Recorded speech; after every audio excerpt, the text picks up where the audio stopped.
Dans le ciel, le Seigneur, les milices célestes, ensuite Méphistophélès. Les trois archanges viennent à la caméra. Raphaël.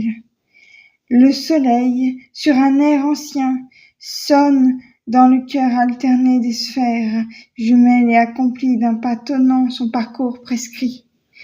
Sa vue donne aux anges la force, bien que nul n'ose le scruter. Les œuvres, en leur hauteur inconcevable, sont dans l'éclat du premier jour. Et vite, inconcevablement, tourne sur elle-même la terre splendide. Une clarté paradisiaque alterne avec une profonde, affreuse nuit. La mer en vagues écume au bas des rochers, et le roc et la mer sont entraînés dans l'éternelle, prompte gravitation des sphères. Michel. Et des tempêtes grondent à tour de rôle, de la mer à la terre, de la terre à la mer, et forment en leur fureur une chaîne sans fin aux profonds effets. La flamme sur le sentier de la foudre, un fulgurant ravage. Pourtant tes messagers, Seigneur, honorent la douce marche de tes jours. Ce spectacle donne aux anges la force, car nul n'ose te sonder, et toutes tes œuvres sublimes sont dans l'éclat du premier jour. Seigneur, tu t'approches et demandes une fois encore comment tout va chez nous, et que jadis, habituellement, tu me voyais d'un bon œil. Voici que tu m'aperçois aussi parmi ta suite. Pardonne, je ne puis former de sublimes propos. Je serais honni de tout l'amphithéâtre. Mon pathos t'aurait fait bien rire, si du moins tu n'avais désaccoutumé de rire. Je ne sais rien dire du soleil, j'ai des mondes, je vois seulement s'échiner les hommes. Le petit Dieu du monde reste constant dans sa ligne, et est aussi bizarre qu'au premier jour. Il vivrait un peu mieux si tu ne lui avais donné le reflet de la lumière céleste. Il l'appelle raison et s'en sert uniquement pour n'être que plus bête qu'une bête.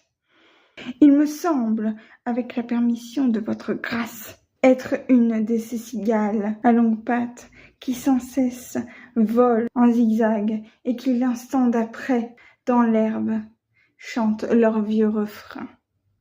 Et si seulement il restait toujours dans l'herbe, mais il fourre son nez dans n'importe quelle affectation. De plus à me dire, ne viens-tu toujours que pour accuser? Est-ce qu'à jamais rien sur terre n'est à ton gré? Non, Seigneur. Je trouve là-bas, comme toujours, tout cordialement mauvais. Les hommes me font de la peine dans leur lamentable vie. Je n'irai tout de même pas jusqu'à plaindre moi-même les malheureux. Connais-tu Faust?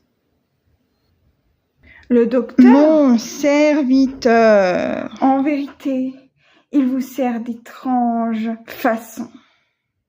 Rien de terrestre, ni de céleste ne désaltère ce pauvre fou. L'effervescence le pousse au loin. Il est à demi conscient de son extravagance. Il exige du ciel les plus beaux astres et de la terre toute suprême liesse. Et ni le proche, ni le lointain entier ne satisfont son cœur convulsif. Que pour l'instant, il ne me sert que de façon confuse, je le mènerai bientôt à la clarté. En effet, le jardinier, quand le jeune arbre verdit, sait que la fleur et le fruit orneront les années futures. Que pariez-vous? Vous perdrez encore celui-là. Si seulement vous me donnez licence de le mener sur ma route. Tant qu'il vivra sur la terre, aussi longtemps cela ne te sera pas interdit. L'homme erre aussi longtemps qu'il cherche. Alors je vous remercie, car je n'ai jamais aimé m'embarrasser des morts. Ma prédilection va aux joues fraîches, pleine. Soit un cadavre, je ne suis pas du logis. Ma façon est celle du chat avec la souris. Eh bien, à ta disposition, éloigne son esprit de sa source originaire et conduis-le si tu peux le saisir sur ton chemin descendant et sois confondu si tu dois le reconnaître, un homme bon en son obscur effort et sans doute conscient de la juste voie. Bon, seulement cela ne durera guère. Je ne suis pas en peine de mon pari.